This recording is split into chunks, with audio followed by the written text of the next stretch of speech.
I married into a family that looked picture-perfect from the outside.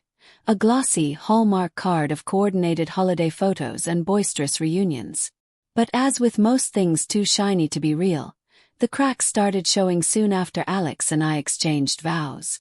My husband, Alex, was warm, dependable, and unwaveringly loyal. Qualities I adored in him. But his family. They were a tightly wound knot of contradictions, where politeness masked a deep avoidance of uncomfortable truths. Coming from a household where shouting matches were just Tuesday evenings, I was utterly unprepared. My father-in-law, Andrew, was the epitome of the stoic patriarch. A retired engineer, he commanded respect through quiet authority, though his disengagement left a void.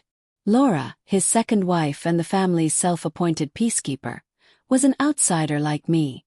Her well-meaning attempts to smooth over disputes often came off as meddling, earning her the subtle yet cutting disdain of Rebecca, Alex's sister. Rebecca was a storm, charismatic, sharp-tongued, and manipulative, who held the family dynamics in her tightly clenched fists.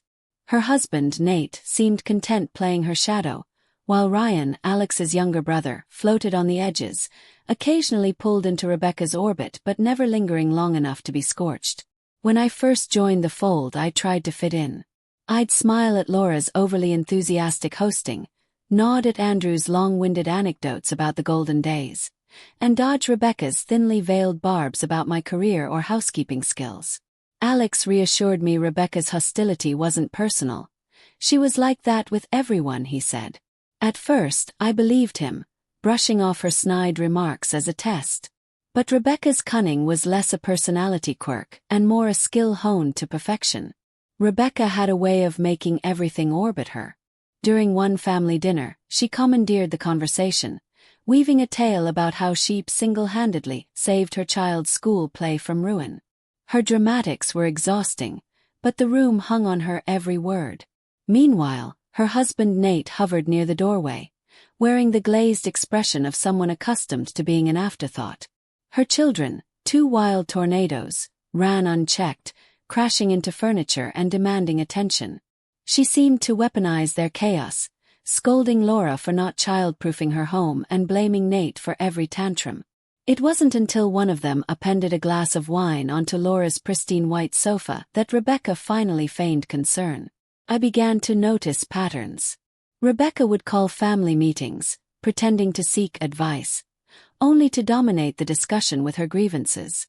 She'd pit Andrew against Laura, accusing Laura of favoritism toward Ryan or meddling in Rebecca's financial troubles. One memorable evening, she accused Laura of being jealous of her motherhood, suggesting that Laura's childlessness was a deliberate choice to shirk responsibility. The room fell silent, except for Laura's shaky breath. Andrew stared at his plate, and no one came to Laura's defense. Not even Alex. The more time I spent with them, the more stories I uncovered about Rebecca's control. She'd borrowed money from Andrew and Laura, promising repayment that never came. She guilt-tripped Ryan into free babysitting by reminding him how much Andrew had invested in his education. She'd even convinced Alex to co-sign a loan for her new car, something he hadn't disclosed until months into our marriage. But what unsettled me most was Rebecca's apparent vendetta against Laura. It went beyond typical stepmother-stepdaughter friction. There were whispers about their rocky start, how Laura's entry into the family disrupted Rebecca's fragile hold on Andrew's attention after his first wife, Donna, passed away. But Rebecca didn't just resent Laura. She actively worked to undermine her. She'd bring up Donna at family gatherings, comparing her angelic qualities to Laura's perceived shortcomings. She'd belittle Laura's decorating choices or question her motives for planning vacations. And then there were the outright fabrications, claims that Laura had tried to control Andrew's will or had been spying on Rebecca's family through mutual acquaintances. Laura bore it all with a strained smile, but I saw the toll it took. Her eyes lingered too long on untouched wine glasses. Her shoulders sagged at the mention of Rebecca's name. One afternoon, as I helped Laura clear the table after a particularly contentious lunch, she paused and whispered, "She's going to destroy this family." Her voice was barely audible, but the weight of her words hung heavy in the air. I started piecing together the larger picture, noticing how Rebecca's manipulations rippled through the family. Andrew grew more withdrawn, retreating to his garage for hours on end. Ryan, once a carefree and cheeky presence, began avoiding family functions altogether. Even Alex, my rock, seemed weary in Rebecca's presence. His usual optimism dimmed. It became clear that Rebecca's chaos wasn't just a side effect of her personality. It was a tool she wielded with precision. And yet no one dared confront her. By the time our first anniversary rolled around, I'd learned to navigate the minefield of in-law politics. But Rebecca's escalating hostility toward Laura gnawed at me. There was something darker simmering beneath the surface, something that went beyond petty power plays. I couldn't shake the feeling that I'd walked into a family with unspoken secrets, secrets that Rebecca was determined to keep buried, even if it meant tearing everyone else apart to protect them. As time passed, Rebecca's hostility toward Laura transformed from subtle digs to outright attacks. Family gatherings became battlegrounds where Rebecca's biting comments and relentless criticisms dominated the atmosphere. She'd find fault in Laura's every move, whether it was the choice of dessert or the seating arrangement.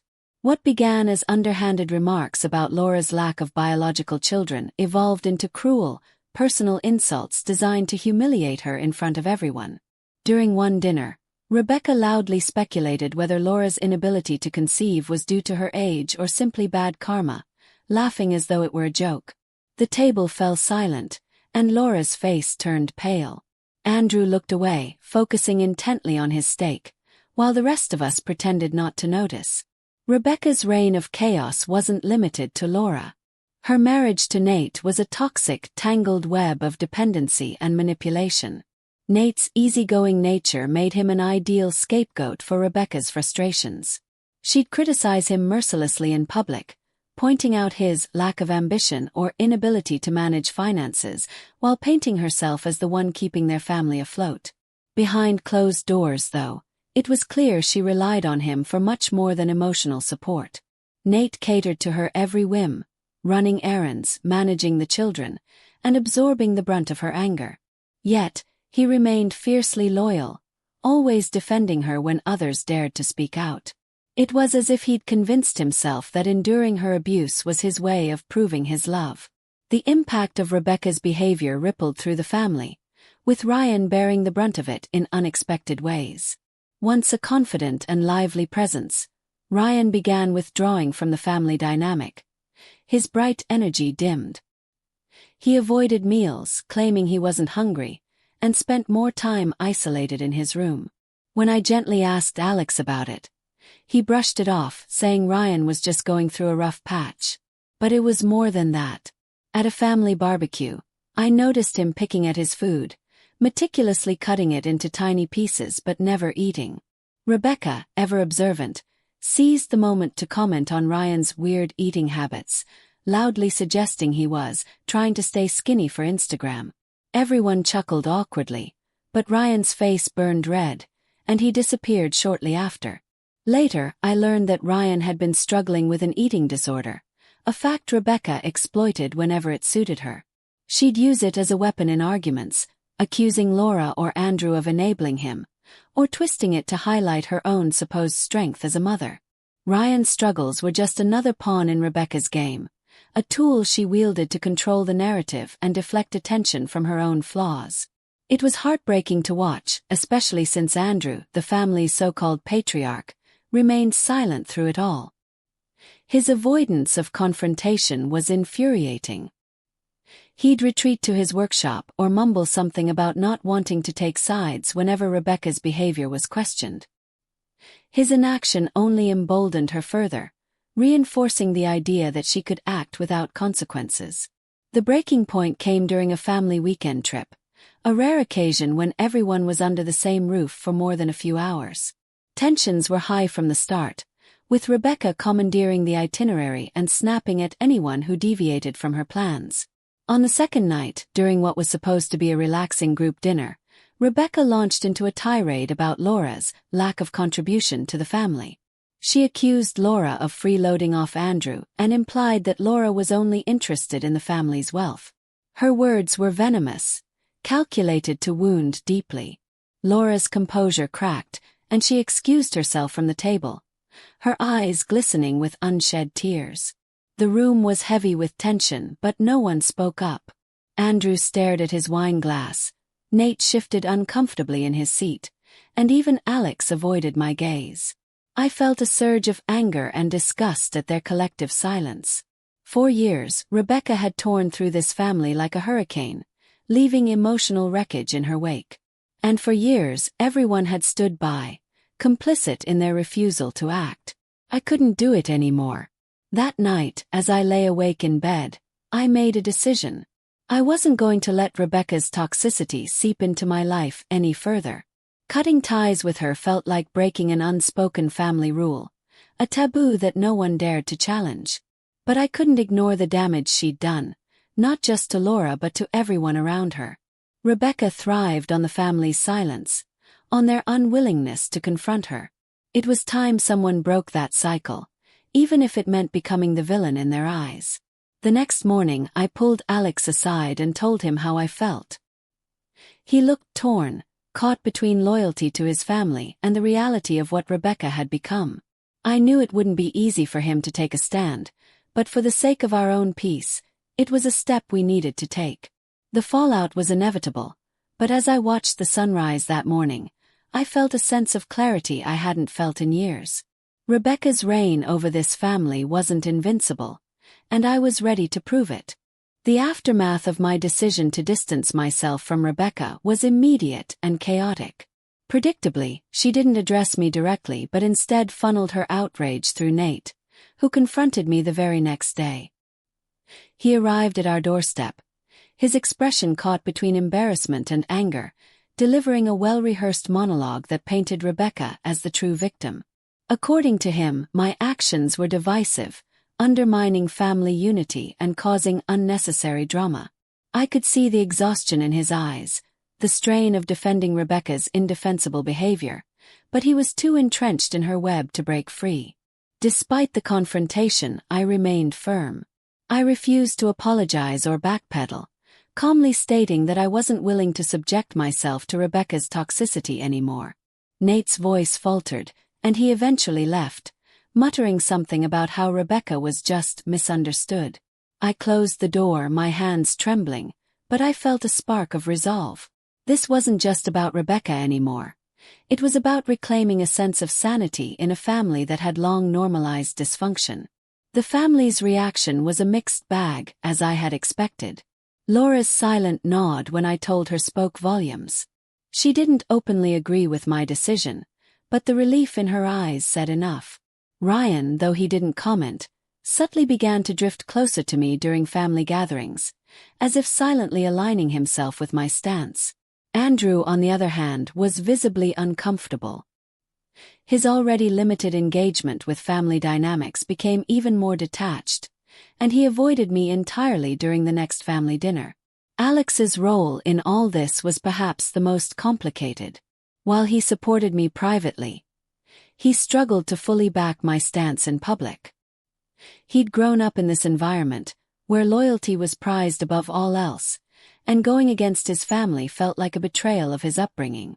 Still, I could sense his unease with Rebecca's behavior, even if he couldn't quite vocalize it.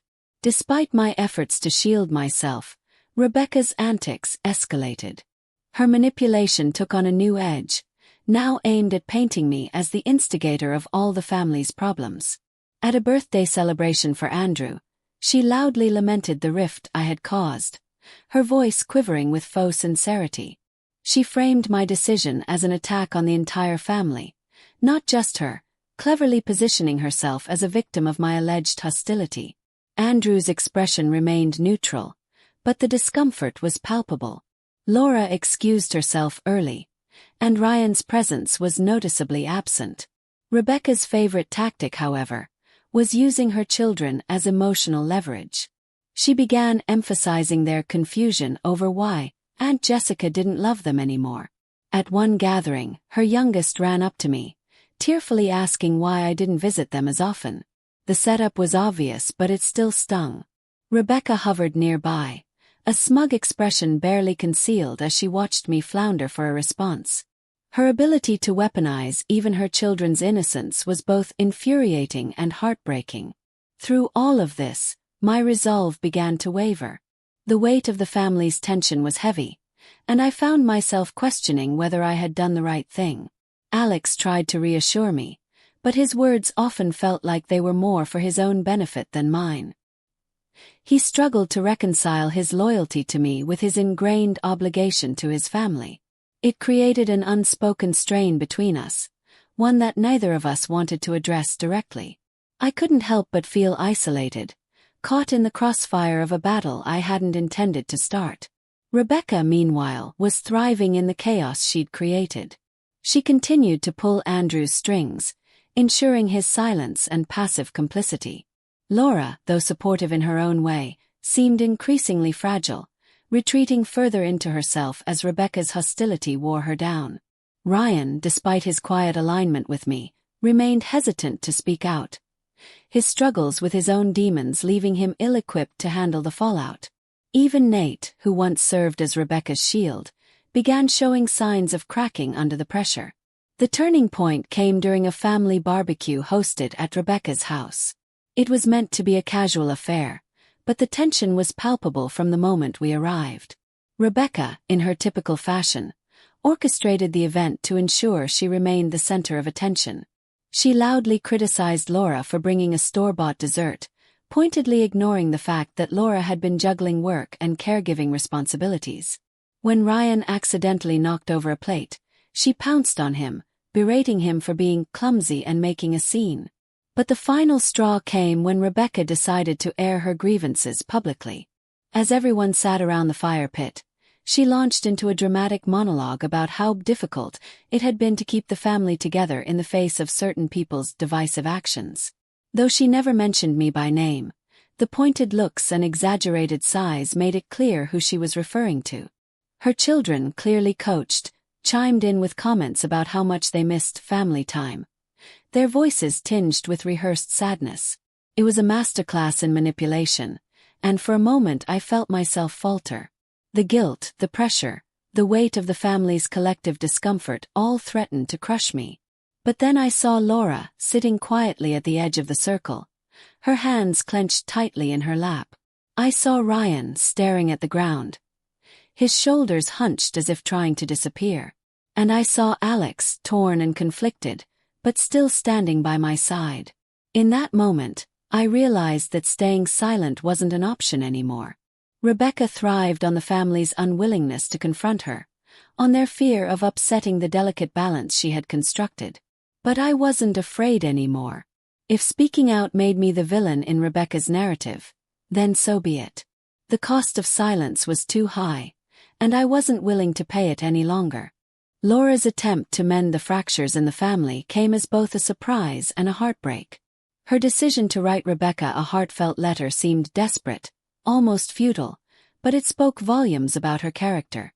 Laura was someone who still believed in the possibility of change, even in the face of relentless cruelty.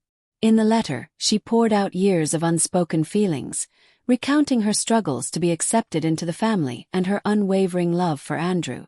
She acknowledged the tension that had always existed between her and Rebecca but emphasized her desire for peace, not just for herself but for the entire family. The letter was a mix of vulnerability and hope. Laura reflected on her role as Andrew's second wife, stepping into a family still grieving Donna's loss. She admitted to feeling like an outsider from the beginning, often unsure of her place amid the family's intricate dynamics. Yet, despite the hostility she faced, Laura's love for Andrew had never wavered. She described how she tried to bridge the gap with Rebecca, even when it seemed impossible, and how much she longed for a future where the family could come together without the constant undercurrent of resentment and manipulation. When Laura shared the letter with me before sending it, I could see the weight of her hope and fear in her eyes. The family's response to her gesture was muted but telling. Ryan offered a rare smile, a small glimmer of encouragement that was otherwise so rare from him. Alex, ever the pragmatist, praised her courage but quietly admitted he doubted Rebecca would respond positively. Andrew's reaction was more complicated. He nodded in quiet approval but avoided discussing it further, his growing internal conflict evident in his silence. I couldn't help but wonder if Laura's words had stirred something in him, something he'd buried under years of avoidance and inaction. Rebecca's reaction to the letter, however, was predictably over the top. She dismissed Laura's gesture as manipulative, accusing her of trying to garner sympathy and shift the blame for the family's problems onto her. At the next family gathering, Rebecca's indignation was on full display. She loudly recounted excerpts of the letter to anyone who would listen, twisting Laura's words into insults and framing herself as the target of yet another attack. It was a masterclass in deflection, and while some family members nodded along, others, like Ryan and even Nate, looked visibly uncomfortable. What struck me most was how Rebecca used the letter to deepen the wedge she had already driven into the family. She began referring to Laura as Andrew's charity case, a cruel moniker that stung every time she said it. She took every opportunity to belittle Laura, painting her as desperate and weak. Her children, mimicking their mother's behavior, began openly mocking Laura as well, their taunts laced with the same venomous edge that Rebecca wielded so effortlessly. It was as if the letter had unleashed a new wave of hostility, one that threatened to pull the family even further apart. Through it all, Laura remained quiet, her resolve tested but unbroken. She stopped attending family events as frequently, retreating into the solace of her own home. Andrew, caught between his loyalty to Laura and his fear of confronting Rebecca, grew more withdrawn. He spent hours tinkering in his workshop, avoiding the escalating tension that had become impossible to ignore. His silence was deafening, a stark reminder of how much power Rebecca wielded over the family's dynamics. For the first time, though, cracks began to show in Andrew's steadfast neutrality. He started asking more questions during our conversations, probing gently about my perspective on the family's dysfunction. It was subtle, almost imperceptible, but it felt like a shift. I could see the weight of years of avoidance pressing down on him, the realization that his inaction had allowed Rebecca to dominate and divide the family. It wasn't a full-fledged awakening, but it was a start. Laura's letter, despite its unintended fallout, became a catalyst for something deeper. It forced the family to confront truths they'd long ignored, even if only in fleeting moments of clarity. Ryan, inspired by Laura's courage, began speaking out more often, his quiet defiance a stark contrast to his earlier withdrawal. Nate, too, seemed to grow weary of defending Rebecca, his usual excuses for her behavior becoming less convincing with each passing day. Rebecca, however, remained steadfast in her campaign of chaos. Her refusal to acknowledge even the smallest fault in herself only served to isolate her further. While some family members continued to placate her, others began to pull away, their patience worn thin by years of manipulation and hostility. The once tight grip she had on the family's dynamics started to loosen, though she was too consumed by her own narrative to notice. By the end of it all, Andrew's internal conflict reached a tipping point. He began spending more time with Laura, quietly supporting her in ways he hadn't before. It wasn't an outright stand against Rebecca, but it was a step in the right direction. The family's unspoken rule of silence had started to crack, and while the road ahead was uncertain, there was a glimmer of hope. Laura's letter, though imperfect in its impact, had planted a seed, one that might, in time, grow into the change the family so desperately needed. Mother's Day offered an unexpected chance to bring a semblance of harmony back into the family. For the first time in months, Rebecca had decided to skip a family gathering, claiming she had other obligations. Her absence left a void that was immediately filled with a sense of calm. Alex, Ryan, and I took the opportunity to create something meaningful for Laura, a collection of thoughtful, handmade gifts that would show her how deeply she was appreciated. We spent the day before crafting personal notes and decorating a scrapbook filled with memories of happier times. Ryan contributed a sketch he'd been working on for weeks, a delicate portrait of Laura with a serene smile, capturing the warmth she brought into our lives. Alex carefully selected photos and wrote captions, recounting moments that highlighted Laura's resilience and kindness. I baked her favorite dessert, infusing the process with an unspoken gratitude for all she had endured.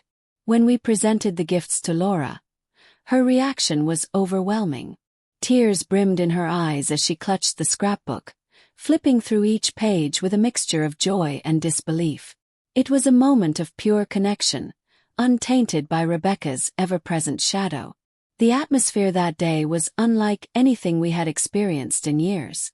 Without Rebecca's sharp tongue and domineering presence, the family dynamics shifted.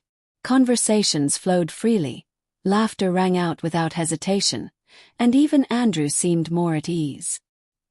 He lingered at the table longer than usual, engaging with Ryan about his latest projects and reminiscing about the trips he and Laura had taken.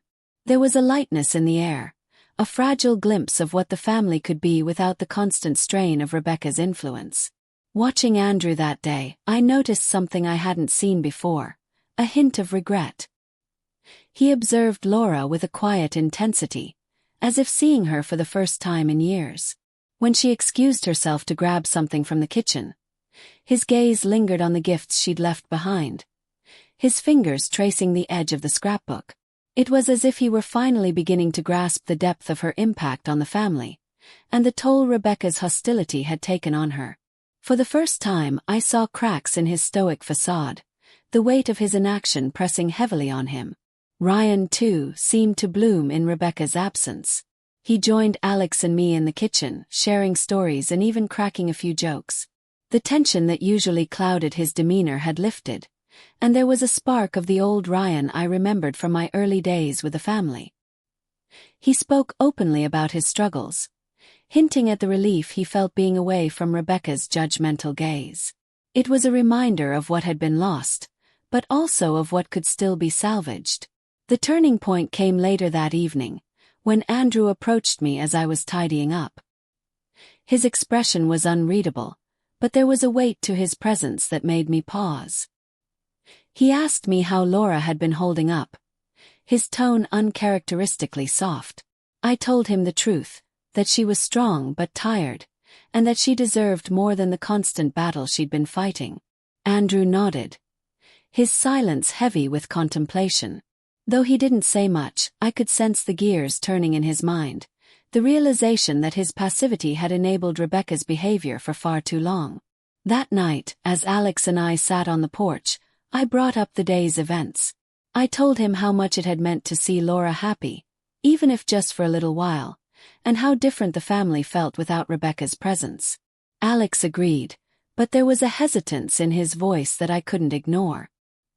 He still struggled with the idea of fully confronting Rebecca, torn between his loyalty to his family and his desire to protect me from further conflict. I placed a hand on his arm, grounding him in the moment, and reminded him that some battles were worth fighting.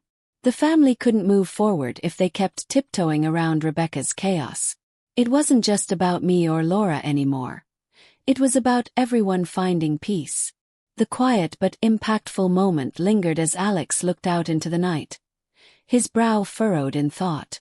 I could see the internal struggle playing out within him, the weight of years of familial obligation pressing against his newfound understanding of what needed to change.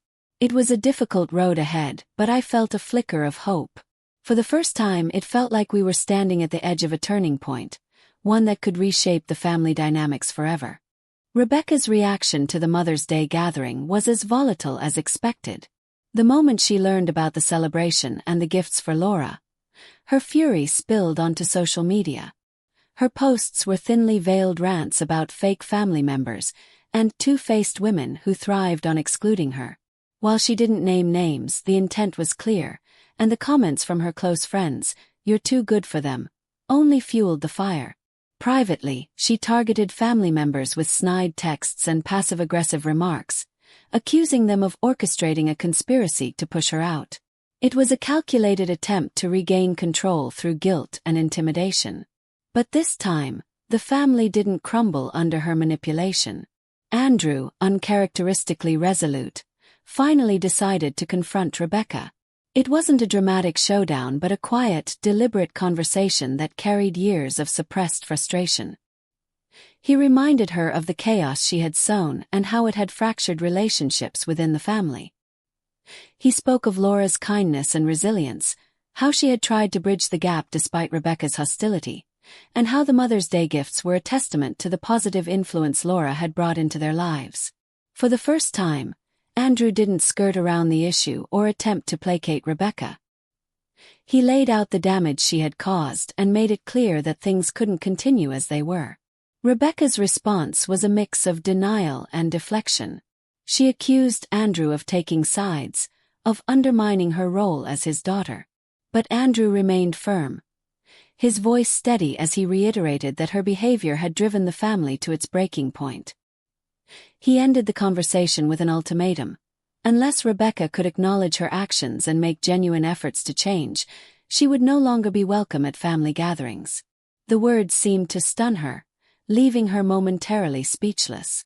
It was a turning point, not just for Andrew but for the entire family.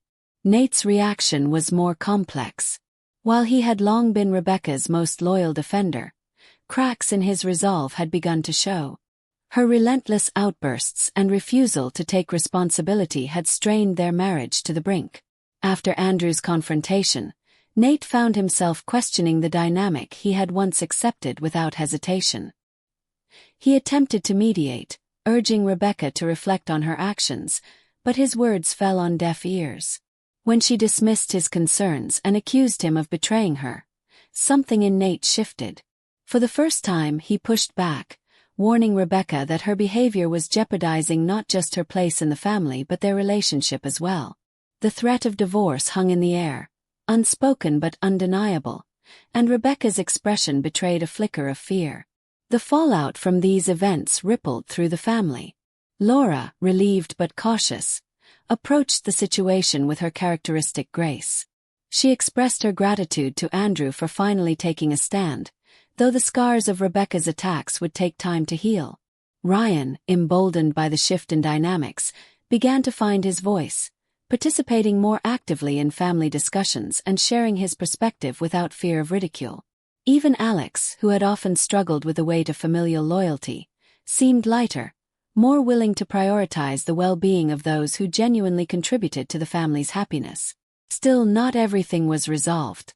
Rebecca's absence at gatherings left a noticeable void, and there were moments of awkwardness as the family adjusted to the new normal.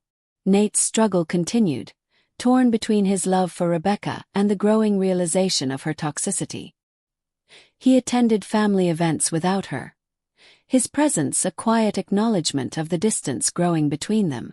The children, too, were caught in the crossfire, their confusion evident as they navigated the shifting allegiances within the family. For me, the experience was both exhausting and enlightening. As I reflected on everything that had transpired, I couldn't help but consider the balance between loyalty and self-respect. The family's decision to hold Rebecca accountable was a significant step, but it wasn't a victory. It was a compromise, a boundary set out of necessity rather than triumph. Still, it offered a glimmer of hope, that even in the face of deep-rooted dysfunction, change was possible. As the dust settled, I found myself reflecting on the journey we had all taken. The road ahead was uncertain, and there were no guarantees that Rebecca would change or that the family's newfound equilibrium would last. But for now, there was peace, however fragile, and the hope that it might grow stronger with time. And as I watched Laura and Andrew share a quiet moment of laughter over coffee, I realized that sometimes the hardest battles are the ones worth fighting.